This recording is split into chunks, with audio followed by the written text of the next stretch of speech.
Guys, may nag-comment oh. Nagkakagulo na sa Senado pero sila parang wala lang aray nyo. Puking ina mo. Anong gusto mo gawin ko doon? Pumunta ako doon. Anong magagawa ko doon? Sige nga. Sabihin mo sa akin, anong magagawa ko doon? Puking ina mo, baka mabaril pa yung bida doon eh. Mabaril pa ako, di pumano pa ako.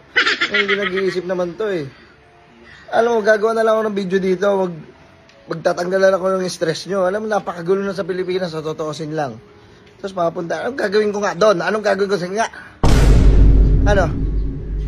Anong magagawa ni Captain Barbell doon? Wala akong bitaw, sa totoosin lang. Panoorin mo na lang ako. Sa mga ganyan-ganyan, nalabas ako, jump boy. Ang tartado. Ikaw ka na pumunta doon? Hindi ka nagpapapasok doon? So, papuntahin mo pa ako doon?